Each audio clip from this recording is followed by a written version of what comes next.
Muito bem. Hoje o texto que nós vamos trabalhar, se alguém tiver com a Bíblia, pode deixar aberto, é Mateus, capítulo 6. Porque nós iniciamos o tempo da quaresma, não é? Quando a gente inicia esse tempo, o tempo da quaresma, o tempo da Páscoa, eles são tempos muito fortes, que nos convidam a uma reflexão maior sobre a nossa vida. É um tempo maior para uma conversão. Então hoje, quando a gente inicia esse tempo, hoje a minha proposta é fazer um convite a vocês, para que você permita ser evangelizado de novo. Que permita, como se você nunca tivesse ouvido falar de Jesus. Que você se permita aprender de novo. Que você possa se apaixonar por Ele. Que você possa assumir a causa de Jesus. Assumir o reino dEle de novo. Se você ainda não assumiu isso com a dimensão que precisa, eu queria te convidar para começar. Então, esse tempo, dentro desse tempo da quaresma, a marca desse convite, né? Para quem que o sino está tocando? Está chamando quem? Está me chamando cada um de vocês, para começar de novo. Vamos avaliar se a nossa vida não precisa de uma conversão. Então, por isso, nós começamos esse tempo, essa marca.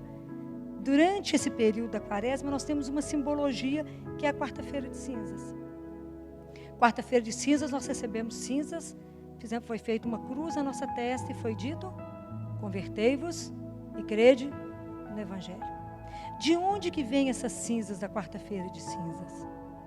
Essas cinzas vieram que o ano passado nós fizemos a memória de quando Jesus entrou no domingo de Ramos, lembra? Jesus entrou em Jerusalém, nós não aclamamos com os ramos, esses ramos são recolhidos e é feito, passa pelo fogo e vira cinza. Claro que tem uma simbologia belíssima, não é? A cinza é a marca daquilo que morreu, aquilo que já acabou. Quer dizer o que para nós? Quer dizer que a forma como eu rezei ano passado, os gestos que eu tive, os argumentos que eu tive já não servem mais. Agora é hora de tudo de novo. É tudo novo agora. Então eu preciso, da mesma forma como os ramos passaram pelo fogo e viraram cinza, eu tenho que pedir ao Pai que envie na minha vida o fogo que me queima, que é o Espírito Santo de Deus. Porque a cinza me mostrou, o ramo me mostrou, que tudo que passa pelo fogo é renovado, não é? Então assim a nossa vida também precisa ser renovada no fogo de Deus. Para que Ele precisa me queimar, tirar da nossa vida aquilo que já está caduco, aquilo que já não serve para mais nada, aquilo que não nos transforma mais. Pedir a Deus que queime em nós as nossas falsas seguranças, porque às vezes nós temos um apoio na nossa conta bancária, no nosso poder político, e em tantas outras coisas que não estão a nossa segurança. Que Ele queime a nossa prepotência, que Ele queime o nosso autocentramento. Nós temos que tirar os olhos de nós mesmos. Nós temos que mudar o centro da nossa vida. Nós temos que assumir um senhorio de Deus na nossa vida. Então eu preciso pedir a Ele que queime as minhas ilusões, que transforme. Isso vai nos fazer mais leve, não é? A cinza, vamos pensar na cinza, a textura da cinza não é leve? Então eu também, da mesma forma como o Espírito vai me queimar, eu tenho que estar leve para que o Espírito me leve, me conduza, para que eu possa voar com o Espírito, para que Deus me coloque exatamente onde Ele me quer, onde Ele quer a minha presença, onde Ele quer o meu testemunho, onde Ele quer a minha profecia. Então esse é um tempo de uma riqueza, que a gente precisa pensar, que é um tempo que nós vamos fazer uma travessia. Eu quero sair de uma vida estreita, de uma vida limitada, de uma vida autocentrada, para passar por uma vida mais larga, de uma vida mais comprometida, aonde eu tirei o centro de mim e fixei o centro em uma única pessoa. Quaresma é tempo de não tirar os olhos de Jesus, porque eu vou me transformando naquilo que eu contemplo.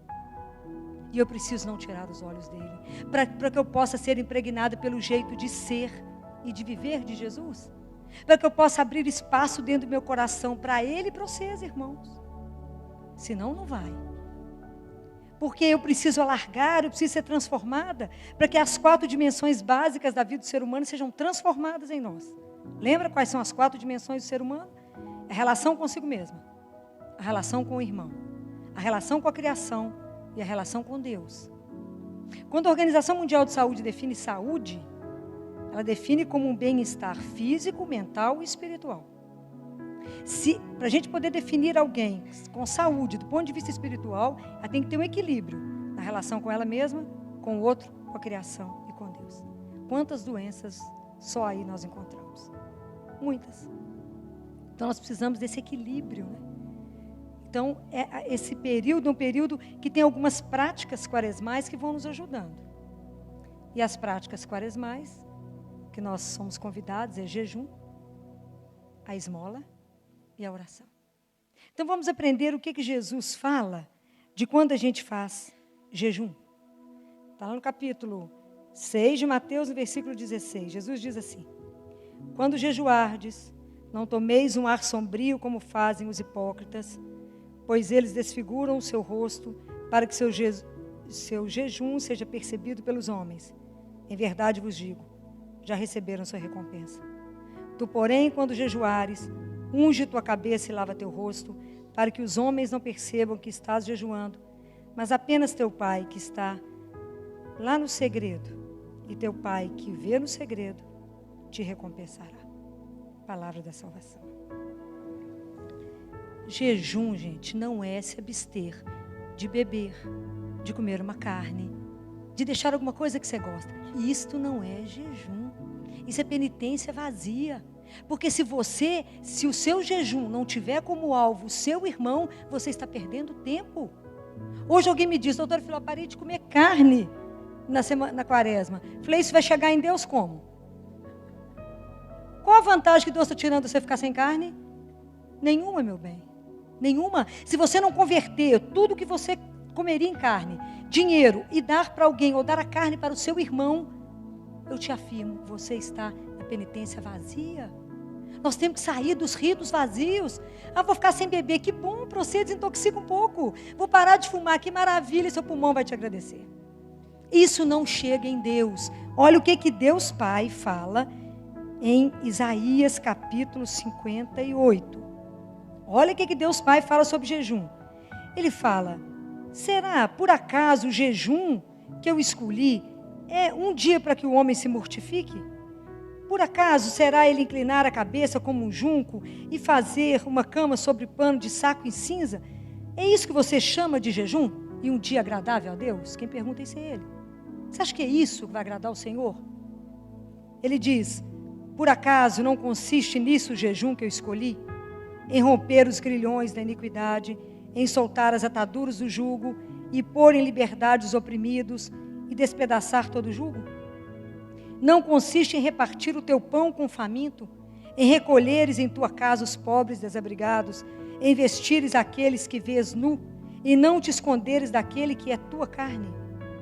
Se fizeres isto, a tua luz romperá como a aurora, a cura das tuas feridas se operará rapidamente, a tua justiça irá à tua frente, e a glória de Yahvé irá à tua retaguarda. Então clamarás, e Yahvé responderá. Clamarás por socorro, e Deus responderá: eis-me aqui. Isso é belíssimo. Deus, nosso Pai, te responderá: eis-me aqui. Mas não com esse jejum vazio. Pode ficar sem comer carne o ano inteiro. Se você não olhou para o seu irmão, isso não vai chegar em Deus. E vocês podem ir se avisando a todo mundo que acha que quaresma tem que ficar 40 dias sem comer, sem beber. Se isso não tiver, se o seu jejum não tiver tendo como visão o seu próximo, se não for o seu alvo, meu irmão, nós estamos no caminho errado. Por isso é época de rever a nossa vida. É uma conversão. Precisamos avaliar. Mas eu posso convidar vocês para um outro jejum. Além desse, de aliviar, de matar a fome. Quando Jesus fala, ele não fala que a gente precisa se enfeitar? Então que a gente pode viver um jejum alegre? Então eu quero fazer uma proposta. Nós podemos fazer jejum de algumas coisas que nós estamos precisando de melhorar. Presta atenção. Nós podemos fazer jejum dos nossos preconceitos, que só nos afastam uns dos outros, e podemos festejar aquilo que nos une. Nós podemos fazer jejum da tristeza e celebrar a alegria. Nós podemos fazer jejum do julgamento do irmão e podemos celebrar a nobreza que está guardada dentro de cada um de nós. Nós podemos começar a jejuar de lamentação, pelo menos na quaresma, na Hiena, e vamos celebrar a gratidão. Vamos celebrar uma gratidão. Vamos fazer jejum de tanta preocupação que não nos leva a lugar nenhum. E celebrar um Deus que é providente. Um Deus que cuida, que não descansa porque cuida de nós. Mas nós podemos também fazer jejum de palavras que só destrói o outro. E podemos começar a celebrar palavras mais carinhosas, né? E palavras que edificam o outro. Porque muitas vezes a nossa língua mata mais do que muito tiro. Está vendo como a gente pode fazer um jejum diferente? Como é que a gente pode transformar isso numa outra etapa da nossa vida e falar, nós podemos fazer novo, tudo de novo? E o que Jesus fala para nós sobre a esmola? E ele diz assim, está lá no capítulo 6, no versículo 2, ele fala, por isso quando deres esmola, não te ponhas a trombetear em público como faz os hipócritas, nas sinagogas e nas ruas, com o propósito de ser glorificados pelos homens. Em verdade vos digo, já receberam sua recompensa. Tu, porém, quando deres esmola, não saiba a tua mão esquerda o que fez a tua direita, para que tua esmola fique em segredo, e o teu Pai, que vê no segredo, te recompensará. Palavra da salvação. É assim que a gente faz, não é? Quando deres esmola, faça em segredo. Imagine se Deus colocasse etiqueta em tudo que Ele faz, feito por mim, que a gente fala. Sabe isso aí? Foi eu que fiz. Não é assim? Eu que fiz. Se Deus colocasse etiqueta, eu que fiz, feito por mim, não tem assim? Imagine se Ele fizesse, que estava todo mundo pendurado com alguma coisa. Pois é.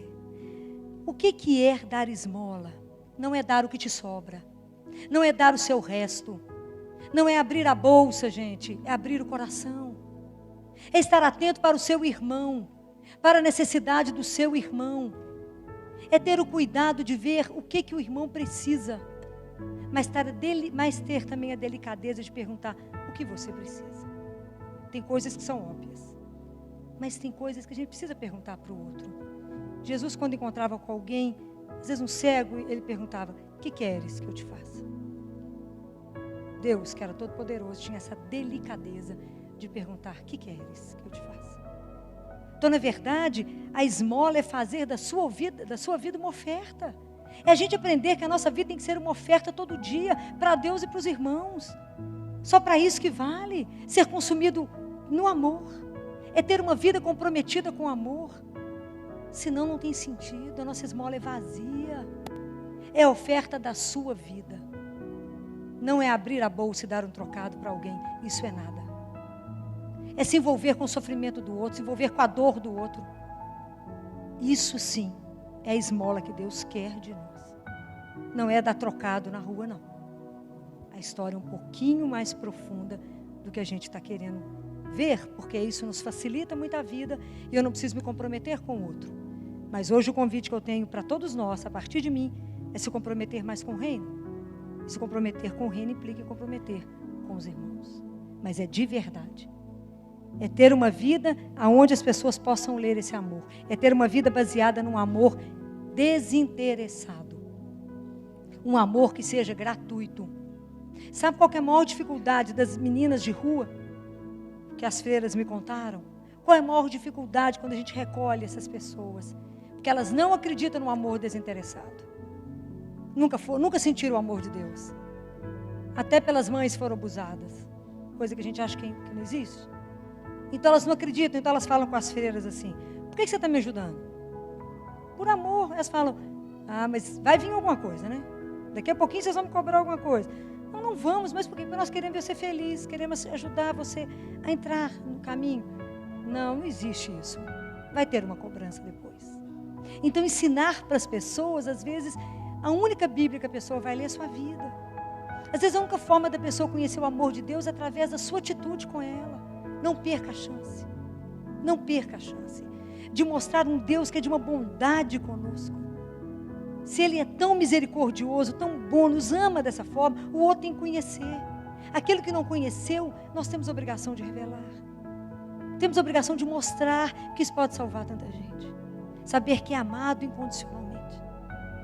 Né? Que tem um Deus que ama, que cuida, do jeito que a gente está. Né? Que a única coisa que Ele deseja é a gente com Ele. Então, é nossa missão. Isso sim, isso vai alegrar o coração de Deus, eu não tenho dúvida. E quando Deus diz sobre a oração, é a terceira prática quaresmal, Jesus fala duas coisas que eu quero mostrar para vocês. Está no versículo 5, no capítulo 6, ele fala: e quando orardes, não sejais como os hipócritas, porque eles gostam de fazer oração, pondo-se em pé nas sinagogas e nas esquinas, a fim de serem vistos pelos homens. É verdade vos digo, já receberam sua recompensa. Tu, porém, quando orares, entra no teu quarto, e fechando tua porta, ora teu pai que está lá no segredo, e teu pai que vê no segredo te recompensará. Nas vossas orações, não useis de vãs repetições como os gentios, porque imaginam que pelo palavreado excessivo que serão ouvidos. Não sejais como eles, porque vosso Pai sabe do que tendes necessidade, antes de lhe o pedirdes. Portanto, orai desta maneira: Pai nosso que estais nos céus, santificado seja o teu nome. Venha o teu reino, seja feita a tua vontade, na terra como no céu. O pão nosso de cada dia nos dai hoje, e perdoai-nos as nossas ofensas, como também nós perdoamos aos nossos devedores. E não nos submetas à tentação, mas livra-nos do maligno. Pois se perdoardes aos homens os seus delitos, também vosso Pai Celeste vos perdoará. Mas se não perdoardes aos homens, vosso Pai também não perdoará vossos delitos. Palavra da salvação. Tem duas coisas que eu quero colocar nisso aqui. A primeira coisa é que quando Jesus fala para a gente rezar, Ele fala para a gente entrar. E muitas vezes a gente não entra na oração. A gente fica com o corpo de fora. A gente só está no físico, repetindo. E a repetição, ela pode ser anti-espiritual. Porque quando a gente ouve Pai Nosso, era para a gente arrepiar. Era para a gente se emocionar e chorar. Eu fico imaginando que quando os discípulos puderam ver Jesus rezando, foi uma emoção. E o que eu quero convidar vocês é que nessa quaresma, a gente tenha um modelo de oração. Alguém que eu possa ver como é que reza. E essa pessoa que, assim como ela tem que me ensinar a rezar, se chama Jesus. Porque Jesus é que nos ensina que temos um Pai. Foi Ele. Porque se vocês olharem tudo que Jesus, todas as vezes que Jesus falou do Pai, Ele falava: o meu Pai, o Pai do céu. Mas quando Ele ensina o Pai Nosso, é a primeira vez que Ele fala Pai Nosso. Para nos ensinar que existe um mistério de comunhão entre Deus e nós e Jesus. Porque foi por causa de Jesus que nós nos fizemos filhos de Deus. Nós somos feitos filhos no Filho. Compreenderam? Nós somos filhos de Deus por causa de Jesus, que é filho do Pai. Então nós somos filhos no Filho. Então a oração centrante da nossa vida de cristão chama-se Pai Nosso. Vocês podem imaginar o que é falar, chamar um Deus Todo-Poderoso de meu Pai, de Pai Nosso. Vocês podem imaginar o que foi para aqueles discípulos escutar a primeira vez quando Ele falou Pai Nosso? Um Deus que na época só poderia falar o nome dEle uma vez no ano por um sacerdote dentro de uma igreja. Lá dentro do templo, um sacerdote entrava no Santos dos Santos para poder falar o tetragrama. Vem Jesus e conta: não, vocês têm um Pai. E que quando vocês dizem Pai Nosso, vocês têm que entender que é o Deus de toda hora, que é o seu Pai que está atento a você, que é o Pai que você pode gritar que Ele vai esticar a sua mão, que Ele vai te atender, que Ele está ligado em você, que Ele vai atender a sua necessidade. Tem dúvida? Imagina uma criança de 2, 3 anos diante do pai dela, de mão dada. É aquilo que somos nós com Deus Pai. Pelo menos deveríamos ser. Tem que ter uma confiança incondicional que nós temos um Pai. Essa confiança nos faz saudáveis. Porque a única coisa que a gente deseja quando fala Abá é estar com a mesma simplicidade de uma criança diante de Deus. É nessa pureza de coração, nessa confiança que eu tenho um Pai que não me abandona. Vocês têm que experimentar isso, vocês nunca experimentaram. Um Deus que não falta com ninguém. Deus não faz distinção de ninguém. Como Ele disse lá para Catarina de Siena: eu alimento os vermes da árvore, como eu não cuidaria de vós? Um Deus que sabe quantos fios de cabelo na cabeça nós temos. Um Deus que antes da gente falar, Ele já sabe o que nós vamos falar. Ele já sabe o que a gente necessita, a gente fica enrolando Deus. É um Deus que eu tenho que ter uma confiança, que eu tenho que contar tudo para Ele. É meu Pai. Eu tenho que me rasgar diante dEle. Eu tenho que sentar com Ele e falar, senta aqui, meu Pai, que agora eu só quero chorar. E chore com o seu Pai. Ele sabe o que você chora. É essa confiança incondicional que Jesus quis nos colocar. Ele quis colocar para nós que nós temos uma filiação. Nós temos uma pertença, nós estamos soltos nesse mundo. Se você acha que você não tem dono, você tem dono. Graças a Deus, temos um dono. Temos um Pai que não tem preço.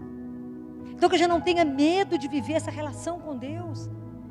Se você não caminhou muito até agora nisso, que essa quaresma seja para você aprofundar o seu Pai. A sua relação com esse Deus que não tem preço. Essa relação filial. Então Jesus veio dividir conosco essa ossatura de Jesus, a ossatura interior dele. Ele veio mostrar para nós em quem que sempre ele voltava. Para quem que sempre Jesus voltava? Para o Pai. E ele quer nos mostrar a mesma coisa, volte para Ele. Eu sou o caminho que leva vocês para Ele, eu ensino para vocês. Jesus quis nos mostrar de que ele é feito. Qual que é a arquitetura interior de Jesus? Sabe por que damos conta disso? Porque Jesus nos ensinou. Quando é que podíamos imaginar que o Deus Todo-Poderoso seria o meu Pai, o seu Pai, o nosso Pai? Nunca. Não haveria sabedoria humana que nos faria dispostos a isso. Não tem jeito. Como é que poderíamos adivinhar isso? Nunca.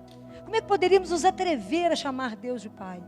Não saberíamos. Foi Jesus que nos ensinou, porque Ele nunca desistiu de nós. Foi porque Ele se colou em nós. E colou na nossa miséria, nossa fraqueza.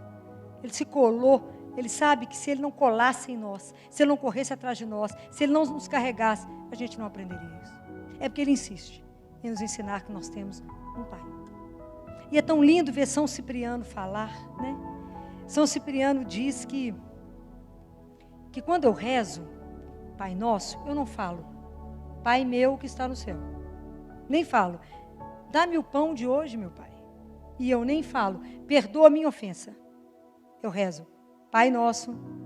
A oração é comunitária. Então eu não rezo só para mim, eu rezo por todos.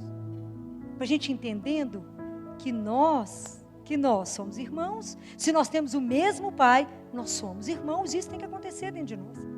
Aí vem Santo Agostinho e fala assim, que quando a gente, que é tão lindo, Santo Agostinho diz, Pai Nosso, quanta bondade. O imperador pode repetir, Pai Nosso. O mendigo também repete, Pai Nosso. O patrão também fala Pai Nosso. E o criado também fala Pai Nosso. É o mesmo Pai. Somos irmãos.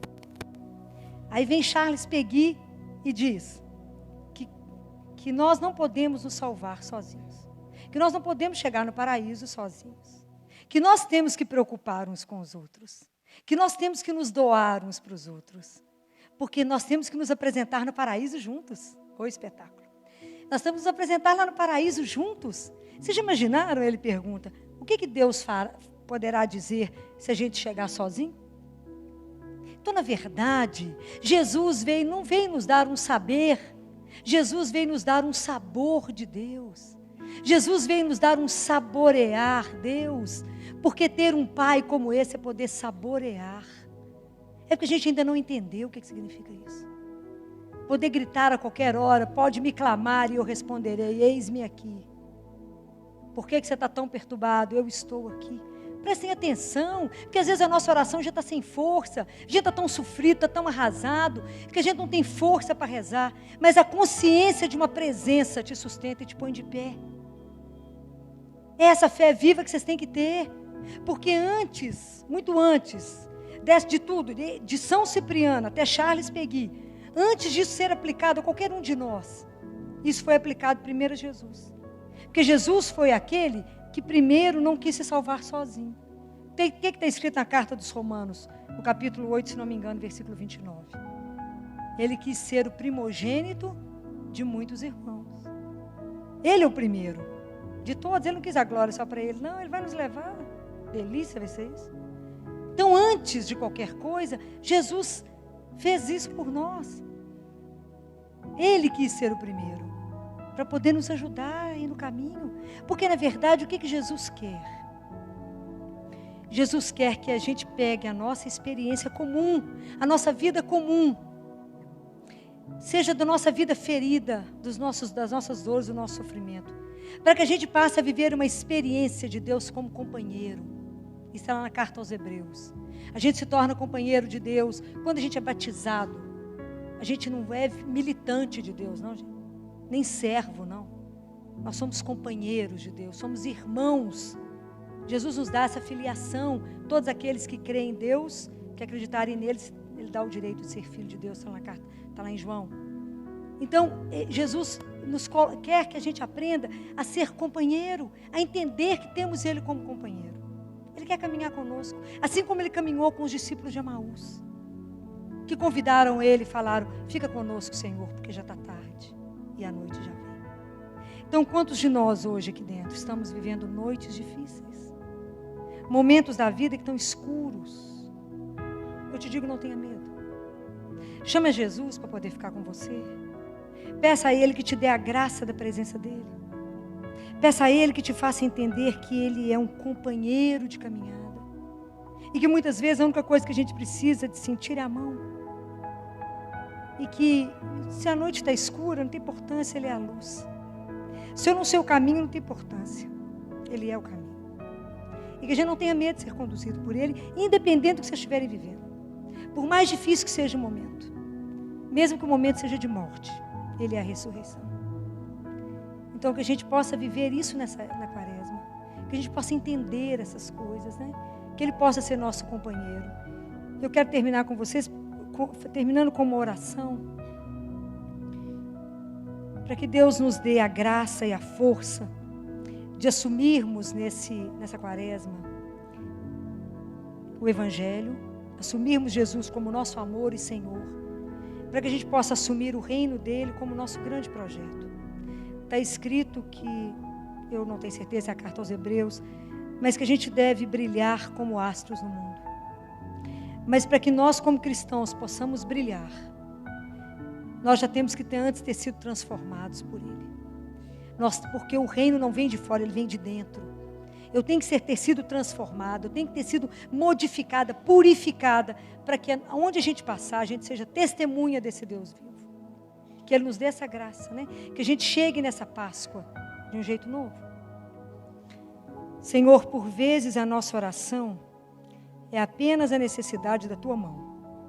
A absoluta necessidade de sentir a Tua mão funda, capaz de nos acolher tal qual somos dentro do Teu silêncio. É apenas o desejo de sentir o roçar, mesmo que leve, da Tua imensidão no precipitado, no precário, no incerto dos nossas cotidianas rotas. É apenas esta necessidade de reconhecer que Tu, estando, recebes essa espécie de fome e de desejo que nós somos.